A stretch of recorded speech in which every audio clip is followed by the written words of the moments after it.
As we were speaking, in the first Jews to arrive in Antwerp were the Anusim, or the Maranos, right after the expulsion of the Jews in 1492. And we explained also why that is because the area here became a Spanish colony through Charles V, who was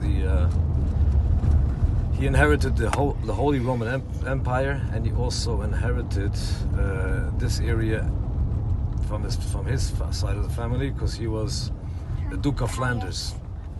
So at this time, the Jews had it easier. They figured they'd have it easier here with the Inquisition. That's how we explained. But just to recap, we'll go back a couple of hundred years before. Jews have been living in the lowlands, as they call them, or the Netherlands, meaning the lowlands. Nether means neither in old German is low. The lowlands had plenty of Jewish communities, even up north, like in places called Nijmegen. They were from the Balatoises that actually lived here, and Jews had lived in Ghent, definitely in Brussels. Not many Jews lived in these, but there were Jews living in these places. This all ended with the basically ended with the Black Death, and then that was the destruction of the Jews in this area, except for the few communities in Germany, because at that time all these lands were considered part of Ashkenaz, part of Ashkenaz, the Jew or the German lands. So the Jews lived in all these little places, but all these towns were in the 1350s slowly. After the Jews were accused of poisoning the wells and all that, and then later on,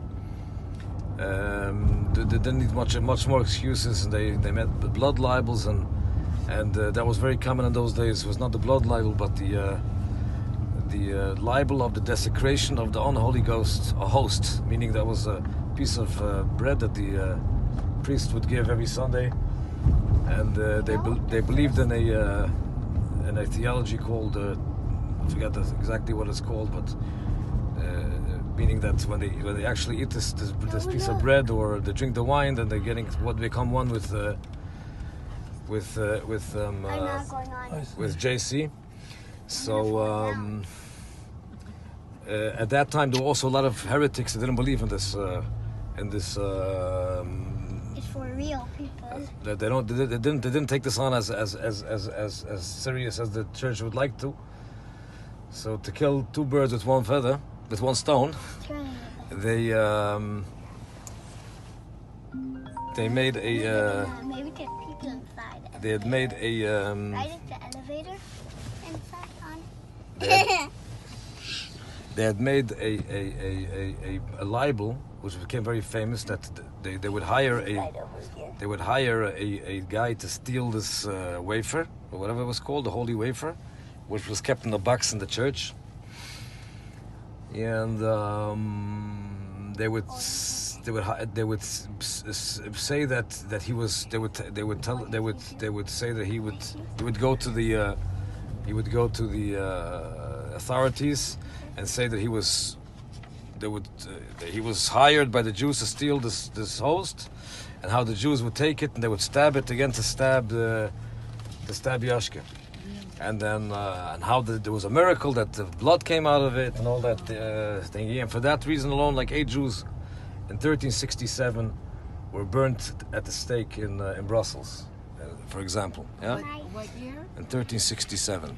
That was the end of Jews in the lowlands, because they just picked themselves up, whoever was able to, and ran away from here, except for a few cities like in Germany, bigger cities that still had the population up to the 1500s, like Regensburg, and that also had to flee in expulsions. But they were even still in Colmar and then in Alsace, Lorraine, a few places, but not much. Most Jews moved to the east because they were invited by the king of Poland, named Kazimierz, with a whole. He gave them a whole list of the privileges that they can abide by, and they moved. A lot of Jews moved to the east. Even before they had moved first to Austria, but that's a different story. So the Jews basically from the lowlands from 1350 until the Moranos came. There was no one here. Eventually they came when they turned Spanish colony. So the Jews that lived here in the lower lands, like in the Flanders and Antwerp and these places, they also had to leave. So some of them escaped completely from here, like Dona Gracia Mendes ends up in the Dona Gracia Mendes ends up in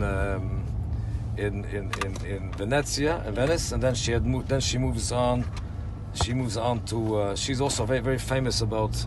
She had made the boycott on the port of Ancona later on, because when she was in Italy, she to protest the burning of the Jews of Italy, also from the Inquisition, she boycotted she tried to organize a boycott, which was very controversial between the rabbis at the time.